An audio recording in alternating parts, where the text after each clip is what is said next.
Hey there, and welcome to this special edition of In This Corner. I'm Amber Dixon, a sports anchor in Las Vegas. This is your normal host, James Smitty Smith. I'm helping them out today with this year-end review, reward, and look-ahead show to 2017. I'll be holding the mitts, he'll be firing the shots, and sometimes I'll throw a counterpunch. Any opening thoughts, or you want to get right to the awards? No, you've already added so much beauty and spice and pizzazz to this year-end wrap-up, so take it away, Am.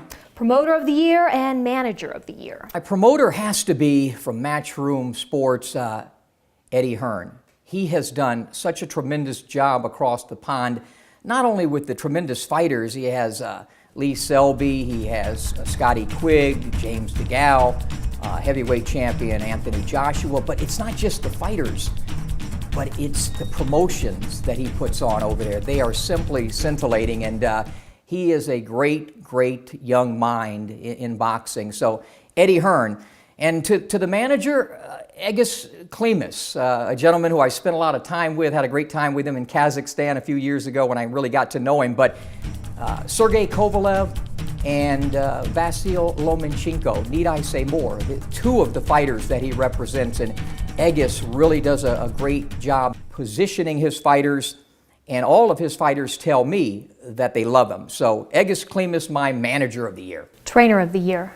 Trainer of the Year is, it's not going to be one of the usual suspects. We're not going to have Freddie Roach or Robert Garcia or Abel Sanchez or one of the, Virgil Hunter.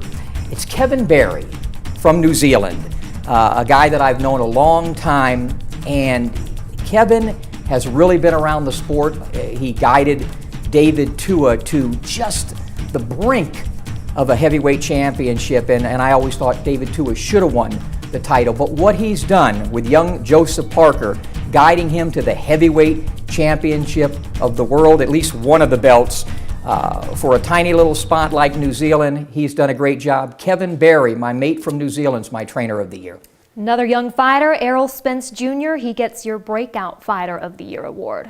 And man, he's breaking out and breaking down whoever gets in front of him. I mean, he had 3 knockout wins in this year. What really stands out was that performance against Chris Algieri. It almost resembled a basketball contest, the way he was bouncing him off the floor with those punches. And he's doing it to everybody. And I think he's a guy that we're all going to look to as a future superstar in the welterweight division. I think this upcoming year he could win a title, and he will be a force, and he's also fun, to watch. He is made for TV, man. He brings it.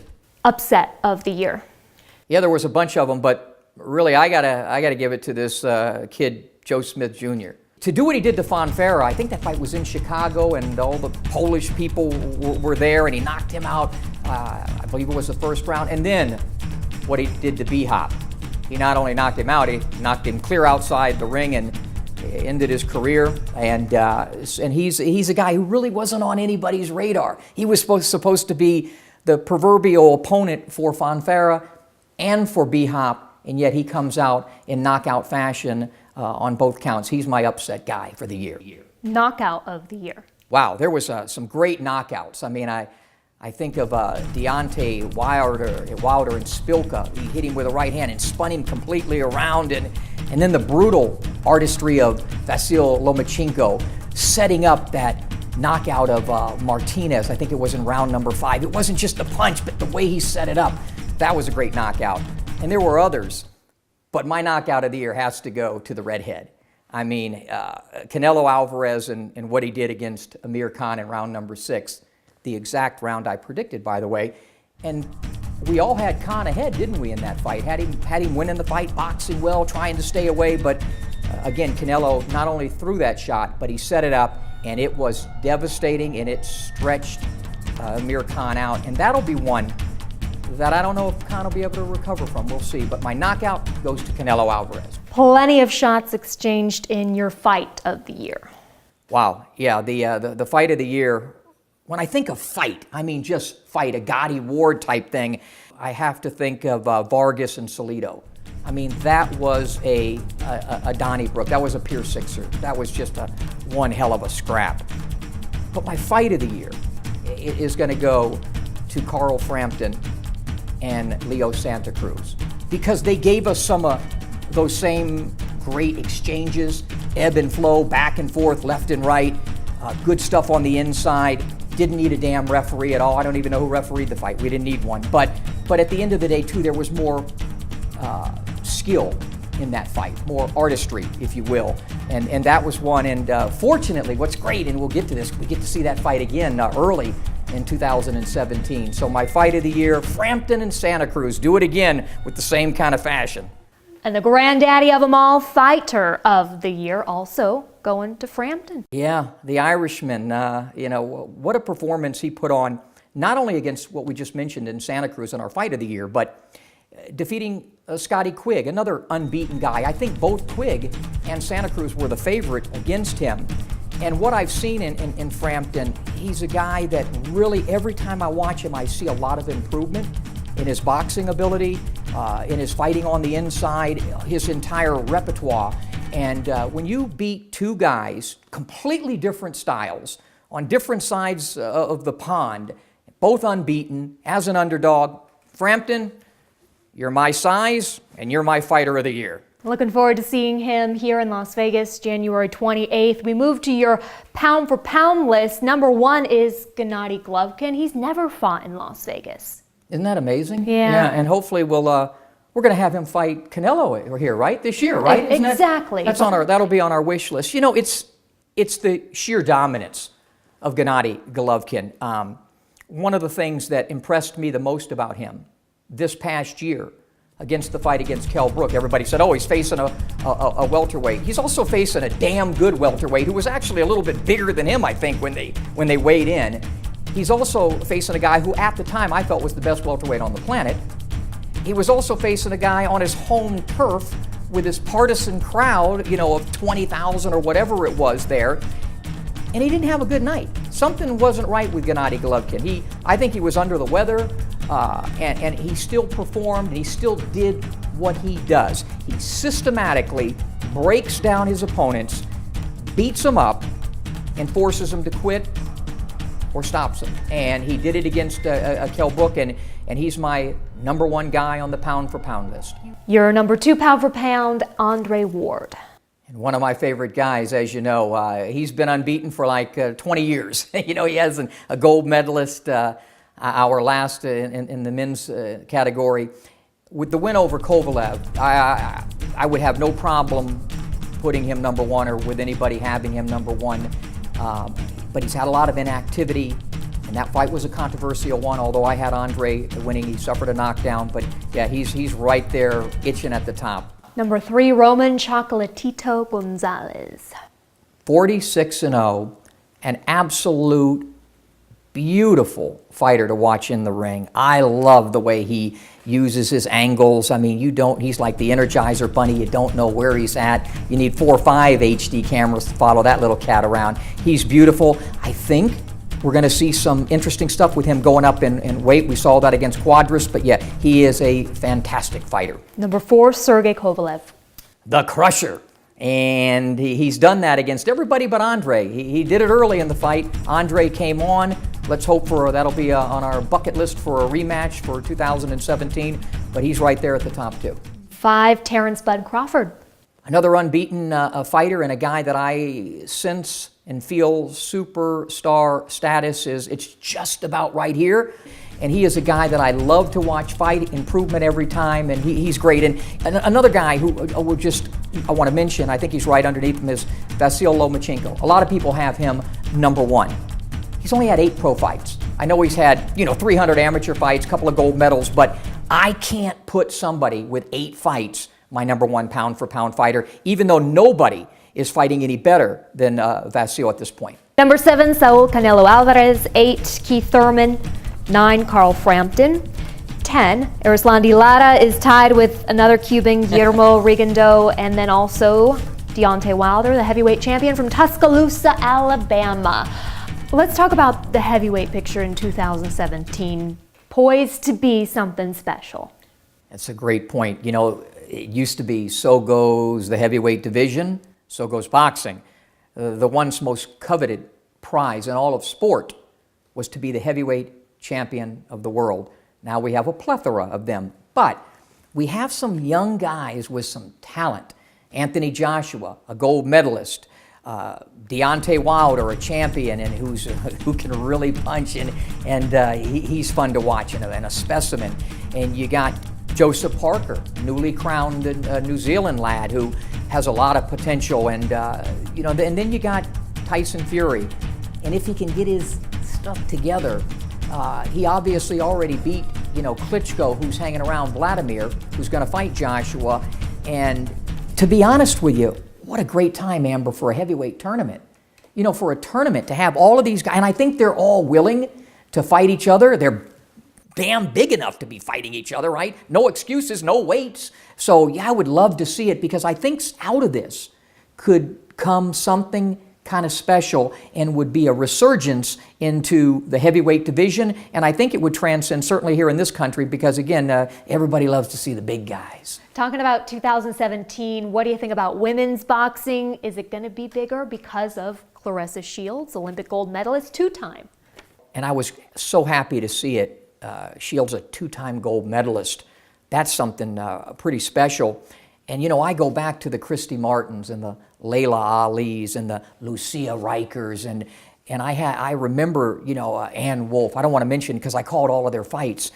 Samaya Anani. We need to see more of it, because one thing about and I've told you this from the beginning, a woman, when you put a young lady into the gym, because they're not worried about bravado and all that, they're concentrating, and they pick up the skills sometimes and usually quicker than a guy does, and they pay attention, and there's nothing like a woman's spite, is there, Amber? So, I think that transcends into making some great fights. So I want to see a resurgence, and promoters out there. Listen, there was nothing better than before Mike Tyson would come in, Christy Martin setting the table. So damn it, we got a gold medalist, a two-time gold medalist, so let's have her on more of these big cards. And finally, the fight that probably several promoters would like to get their hands into, Floyd Mayweather, Conor McGregor. Well, let me just say this. First off, I don't think Floyd's going to rest at 49-0. He's trying. I mean, he's spending money. He's buying houses. He's jet setting. He's opening up a strip club here in Las Vegas. But I still think he's coming back. And I think he'll probably come back against a real fighter, a boxer fighter. Right. I would absolutely love to see it I won't even mention my selfish reasons. You can if you'd like. But because first off, there's so much talk, yap, with the MMA people. They actually believe in their delusional state that he would have a chance in a boxing match. And it's, boxing and MMA, it's still entertainment. It would make Floyd the most money for the least amount of risk.